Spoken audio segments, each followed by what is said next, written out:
दोस्तों, स्वागत है आप सबका स्पेशली ब्लॉग में। मैं हूं आपकी दोस्त पूजा। स्वागत करते हूँ आप सभी के फिर से एक बार नए ब्लॉग में। तो दोस्तों, कैसे आप सब? उम्मीद करते हैं सभी अच्छे होंगे और मैं यही दिल से दुआ करती हूँ हर सुबह और शाम और हर रोज कि आप सभी बहुत बहुत खुश रहे, आबाद रहे। और मैं यहाँ पर ठीक हूँ, बस सांसें चल रही है, पर समझ नहीं आ रही है कि दोस्तों मतलब क्या कहूँ या फिर खुद से ही क्या कहूँ। कुछ भी समझ पाना बहुत ही मुश्किल है। आज मेरे पति को गए हुए लगभग बहुत दिन हो चुका है। मैं एक ऐसी बदनसीब माँ हूँ जहाँ काम के लिए हर जगह कोशिश कर रही हूँ। मेरा बच्चा छोटे होने की वजह से मुझे कहीं भी काम नहीं मिल पा रही है। मैं पिछले वीडियो में भी आप लोगों को बताया था कि काम की मैंने बहुत कोशिश किया, लेकिन फाइनली मुझे काम नहीं मिला और अभी तक भी नहीं मिला। कोई मुझसे साफ सफाई का काम भी नहीं करवाना चाहते हैं, क्योंकि मेरा बच्चा इतना छोटा है। उसको अगर लेके जाऊंगी तो काम वैसे नहीं करने देगा, और दूसरा जो बच्चा है वो फिर उसको कहाँ छोड़ूंगी।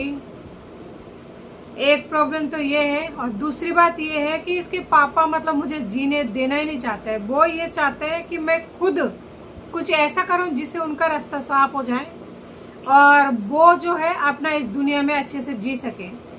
मैं उनको कुछ कर तो नहीं रही हूँ, कुछ भी नहीं कर रही हूँ, फिर भी उन्हें किस बात की शिकायत है मुझसे?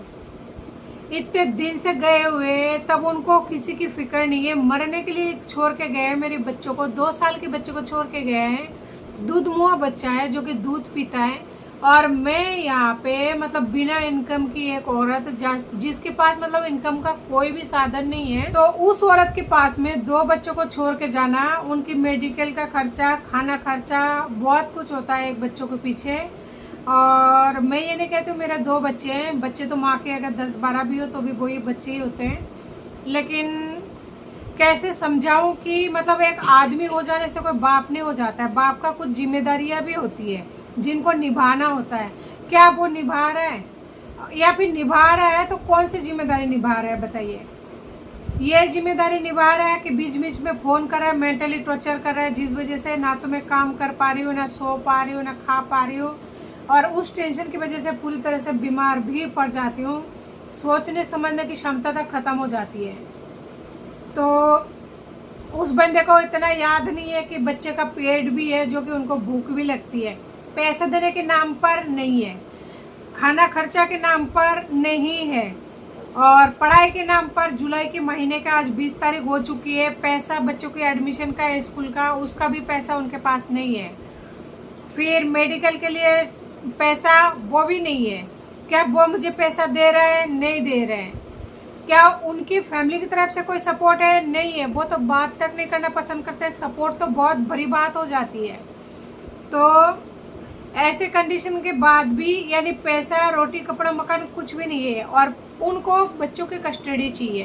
तो मैं भी देखती हूँ कि मतलब क्या होता है, मेरे नसीब में कितना मतलब जोर है, क्योंकि वो बंदा पैसा, खाना खर्चा, रोटी कुछ भी नहीं दे रहा है, और बच्चे की कस्टडी उनको चाहिए। और मैं पाल रही हूँ अब बच्चों को, मतलब दोनों बच्चों को, तो उनको इस टाइम साथ रहना जरूरी नहीं है, लेकिन बच्चा चाहिए। मुझे समझ तो नहीं आती कि ऐसे आदमी को क्या कहूँ, लेकिन इतना जरूर कह सकती हूँ कि किशोर जी, जो कि मेरे पति का नाम है, मैं आपसे हाथ जोड़ के यही विनती करती हूँ, अगर आपको मेरा जान चाहिए तो मुझसे जान ले लीजिए, लेकिन इस तरह की बातें करके मेरे दिमाग की जो शांति है उसे भंग मत कीजिए, और गलियों में आके तांडव मत कीजिए। मैं परेशान होती हूँ, मेरा बच्चा परेशान होता है, मत कीजिए ऐसा। मैं अकेली हूँ तो मुझ पर इस तरह से जुल्म ना कीजिए, मुझे छोड़ दीजिए मेरे हाल पर। मैं हर वीडियो में आपको यही कहते रहती हूँ, और मुझे ये बात अच्छी तरह पता है कि तुम मेरी वीडियो को ज़रूर फॉलो करते हो, चाहे मैं कितना ही मना कर लूँ, क्योंकि तुम्हारी आदत है कि जिस जगह पर मना करो ना कि उस जगह पर जाना नहीं है, तो उस जगह पर आप जाओगे ज़रूर। तो मैं आपसे ये रिक्वेस्ट करती हूँ, मेरा दिमाग की शांति भंग ना करे, मुझे मेंटली टॉर्चर ना करे, मुझे मेरे बच्चों के साथ जीने दे। बच्चों की कस्टडी लेने के लिए पहली बात ये है कि आपको बाप बनना बहुत ज़रूरी है, तो वो आप बाप है नहीं। आज मासूम बच्चे देखिए किस तरह सोया हुआ है, अभी तो बिना बाप के रह रहे हैं। आपको तब याद नहीं आता जब आज कोर्ट केस लड़ते लड़ते इतने टाइम हो गया, दोनों बच्चे को कोर्ट कचहरी के चक्कर कटाते कटाते मुझे पता है कितना टाइम लग रहा है। अब तुम्हें बच्चा चाहिए, नहीं तो तुम घर से भगा के ले जाओगे। इतना हिम्मत है। कुछ नहीं, अगर मेरे बच्चों को ले गए ना तो शायद मैं जीना भूल जाऊंगी या फिर अपने आप को कुछ कर लूंगी। मेरे पास कोई रास्ता नहीं है, कोई रास्ता नहीं है, क्योंकि ना तो मेरे बाप है, ना तो मेरे भाई है, और ना ही कोई और है। मैं सिंगल हूँ, बस मैं ही हूँ।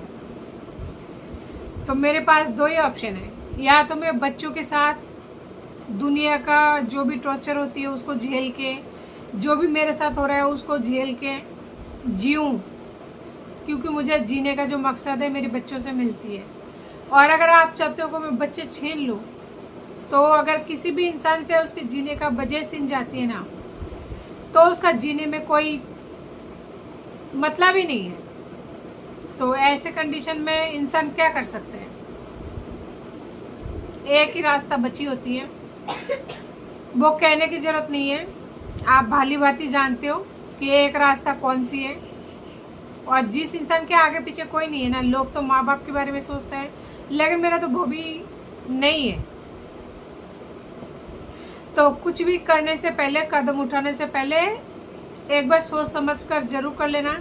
और इस तरह की टेंशन से अगर मुझे कुछ हो गया तो इसके जिम्मेदार कौन होगा वो भी सोच लेना। मैं आज 2 दिन हो गया, ना तो खाना खा पा रही हूँ, ना सो पा रही हूँ, ना कुछ और कर पा रही हूँ। तो अगर मुझे कुछ हो गया ना, तो भी बच्चों का जो भी होगा उसका जिम्मेदार भी आप ही होंगे।